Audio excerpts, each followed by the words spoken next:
matau, kad Artūras. Artūras, tada Tomas mums paskaičiuos. Tomas ir Albertas pabūs šios dvikovos teisėjai. Skaičiuos visus taškus, taip kaip ir priklauso. Albertas gali netgi įeiti į vidų ir statyti kovą, jeigu kas. Albertai? Taip. Jūs pasiskirstėte kokius skaičiuosi. Ar lyderiai žino taisyklės? Pakartosime taisyklės. Pailsėkite, atsikvėpkite. Taigi, pirma, kova yra riteriška ir garbinga. Tai yra svarbiausia taisyklė. Priešininko nekandžiojate, nedurėte jam į akis, nespirite į tarpkojį ir nesmūgiuojate į tarpkojį. Taigi, į pėdas, į tarpkojį netaikot, dūrių nedurėte. Toliau.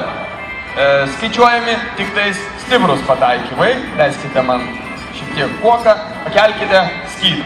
Aš jums smūgiuosiu į skydą. Štai. Jeigu jūs kovosit tokiais, mes jų neskaičiuosim. Nes gink dieve, net ir su tikru kalaviju, riterio taip neįveiks. Mes skaičiuosime smūgius stiprius. Va tokius. Tokius. Kuo stipriau jam, to geriau. Šarvai tikri ir medinės kuokos jų nepramuš. Toliau. Kova tęsis iki 10 pataikymų. Taip? Turit. Kova, taip kaip ir prieš tai vykusiam turnyre, vyks iki 2 pergalių. Kol vienas iš jūsų 2 raunduose surinks 2 pergalės. Gerai? Taisyklės aiškios, ar dar turit kiek klausimų? Viskas aišku. Teisėjas paskelbia kovą ir stabdo kovą, jeigu kas nutinka. Taigi, palaukit, svarbiausias dalykas. O jūsų vardas? Riteris Vytautas, aplodismentai Vytautui. Prieš riterį Saulių. Kas mėgo Saulių? Kažkaip skistėjus.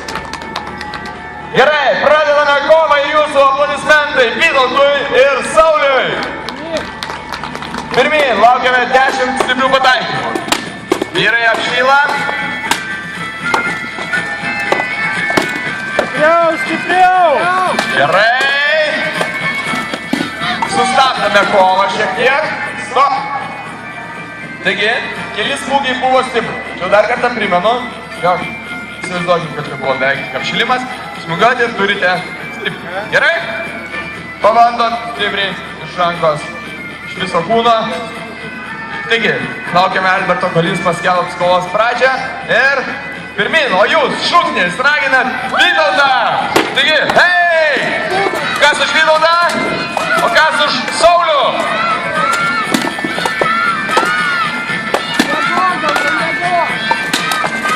Neblogai. Saulius dažnai, abu riteriai iš tikrųjų dažnai kerta priešininkui į kojas, nes nepatyrus ten sunku užsidengti. Sauliui jau sunku darosi net kelti skydą. Jie net neketina sustoti ir vietoj to, kad atsipūstų kelias sekundės kovoje, vis dar bando priešininkui ir savo ištvermę.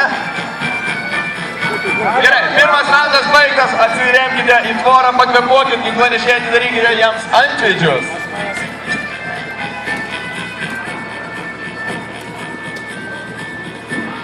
Nagi, ar neatsiras nieko, kas atneštų jiems vandens? Susimilkite. Vandens, jeigu galite iš... Ne, aš galvoju, čia visai pasikupsiu. Štai kokia dalia riterių. Svieskit, jeigu tik negaila. Ačiū!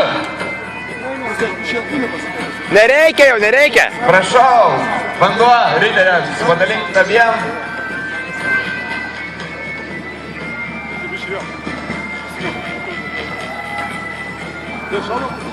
Tai vat, kaip matot, nors ir šanvai tie patys, su kuriais riteriai kovėsi, jeigu kas stebėjote kovas, nepatyrus.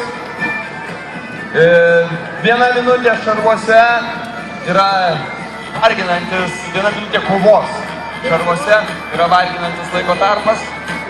Atima didžiąją dalį jėgų ir, kaip matot, jau nebelieka jėgų net skydo pakelti. Nors jisai tikrai mano, kad priešininkas smūgiuoja jam į galvą, tačiau skydas lieka apačioje.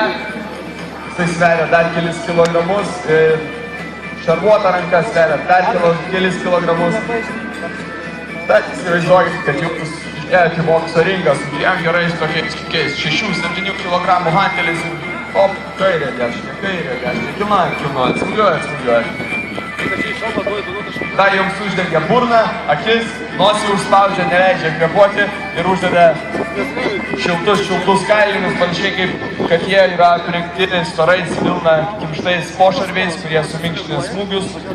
Jeigu kas nemato, tai po visa geležimi yra storas persiūtas pošarvis, kimštas vilna, dengtas iš išorės linu, ar netgi kartais būna ir oda. Ir tokią dieną kaip ši, kaip tyčia, Riterių arenoje nėra pavėsio, tikrai yra karšta. Purvai arba metalas traukia karštį, Riteriai, matau, jau atsikvėpė, gali net ir kalbėti. Kaip Sauliau, ką pasakysit? Šilta.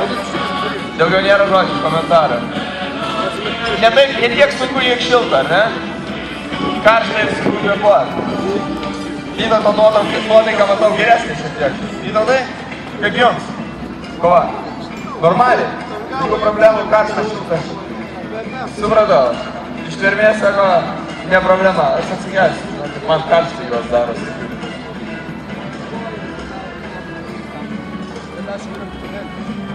Geriau būtų bent jau. Kvėpuoti trukdo. Ar matyti trukdo? Ar ir kvėpuoti? Kvėpavimą trukdo, taip. Tikrai jaučiasi, kad uždaryti antveidžiai trukdo kvėpavimą. Ir išmokti giliai, stipriai pūsti orą, kad antveidžiai oras cirkuliuotų ir keištųsi. Tuo pačiu tai yra nelabai lengva padaryti, nes giliai kvėpuojant galima greitai ir uždūsti. Tai gerai, mes keliame antrą raundą. Pirmą beje teisėjai. Ką, lygiosios? Na gerai, tai tada tegul tai bus finalinis raundas, nes aš manau, kad trečią raundą mes neketiname skelbti. Savo gal ir ketvirtą, jeigu dabar jau buvo lygiosios. Taip, antveidžiai uždaryti. Kovotojai pasiruošę. Jau žino, kaip kovoti. Aha, ir pirmuos galingų smūgių Saulis iš karto tam turi jėgų. Stop! Stop, stabdame kovą, stop! Suskaičiavote 10 taškų, Riteriui, tai laimėjo Riteris Vytautas, taip? Tai jūsų aplodismentai Vytautui, kuris pamatęs, jog Saulius nesidengė savo kojų, tenai smūgiavo kokius gerus 6 smūgius, ne mažiau.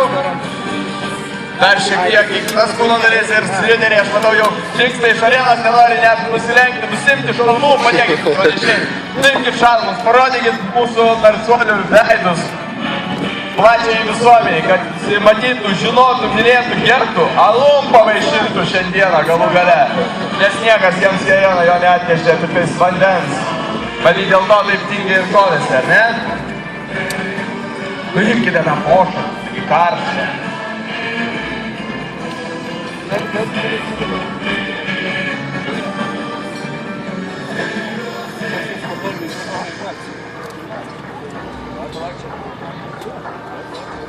Matot, vyrai šliaugia prakaitų, varva tiesiog nuo jūsų aplodismentai Vytautui ir Sauliui. Nors ir kovą laimėjo Vytautas ir jūsų aplodismentai jam, tačiau jie abudu yra nugalėtojai prieš jūs visus, kurie liko čia sėdėti. Neiškėlė kojos ir tingiai sėdėjo ir žiūrėjo. Tik tais jūs, tad Riteriai, ačiū jums. Jūsų šarvus nuimsime šarvų palapinėje, o jeigu turite draugų, tai kviečiame jūs prie ginklų ekspozicijos, nusifotografuoti su savo Vytautu, jeigu pažįstat, būtinai, ateikit, paspauskite. Nėra šką. Mane biškai fotino, bet iš toli fotino tai nelabai matosi. Arba iš arti tai bus laikyti šalia. Žiūrėk, aš, man atrodo, dabar sustabdžiau. Matai, 10 minučių, kai važiavau, čia jau Jis pausė iš nestabdyti, kur kairė pusė stabdyti. Šitas? Jo.